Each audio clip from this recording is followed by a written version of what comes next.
Okay, everybody's talking about making kombucha, so I have something just a little different here. It's another fermented beverage, and it's real high in the probiotics, and this is called Kefir, or Kefir, or Kefir as some people say. And what this is a fermented milk product. It's from the Caucasus region, I guess over around the Ukraine or whatever. I'm not real sure on that. But you get kefir grains, and I'll put a picture of them, what they look like when you get them, right here.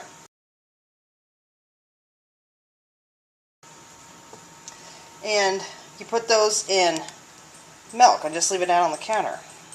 Start out with like a half a cup of milk. And so what I did and stuff, this is about the third day, and each day that you let these go, you strain it off and save back the grains. So what I'm going to show you and stuff is like I'm ready to change the milk, and I've got a bigger jar now because this is starting to get a little bit bigger. So what I did is I put some milk in here, and I put it in the sink in some warm water and stuff to kind of bring it to basically room temperature. So I'll show you what I do and stuff whenever I go to strain these kefir grains. Okay, the jury is still out, and you'll hear arguments either way as to whether you should use any sort of metal with your kefir grains. I went ahead and ordered a plastic little strainer, so that's what I'll be using. So like I said, I think if you use stainless steel, you're fine, but if you use, I wouldn't try to use aluminum or anything like that. So you want your kefir grains to breathe, so this is just nothing more than a coffee filter. But you can kind of see the consistency of this. It's pretty thick. So what I'm going to do is I'm going to strain this, and I'm going to save that, and I'm probably going to actually try drinking this tonight. But you see the glops that came in there? That's actually the kefir grains. Just want to kind of shake that and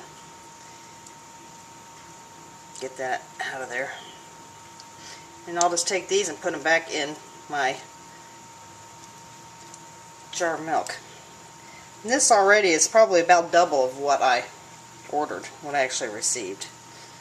And I ordered these through Amazon from Lifetime Kefir, I believe it was. So now I'm just going to set this off to the side. Like I said, I'm probably going to try that to see what it tastes like. It kind of resembles the commercials examples I've had, sort of resembles yogurt. So I'm just going to take and drop these in here. And that's pretty much it.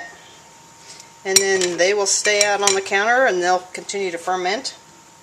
And then they'll ferment this. You can give this a little bit of a shake if you want.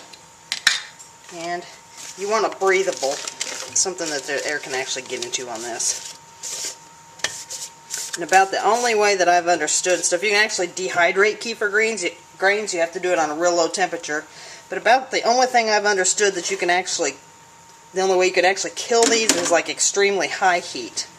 You can actually freeze them too. I'm not going to get into any of those methods until I've tried myself to give any advice, but that's just what I've read. So this will go on the counter. I'll just let it sit out until tomorrow morning, or till tomorrow afternoon, excuse me. So it's like you can leave this out like anywhere from 8 hours to 48. And after so long, if you leave that longer than that, that will actually start to turn into a cheese. But if you look up kefir on the internet, this stuff is really good for you.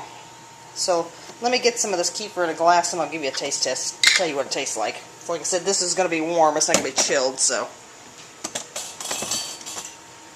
I'll just rinse out the cup this was in.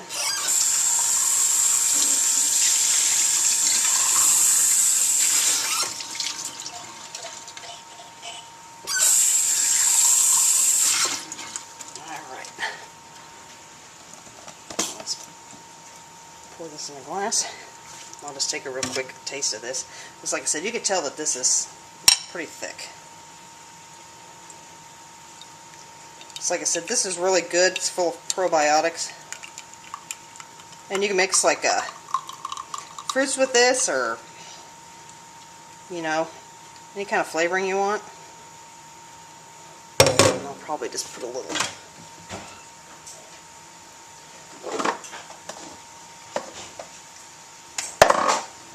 Let's see. So put a little bit of this in here, and then the rest of this I'll put in the refrigerator.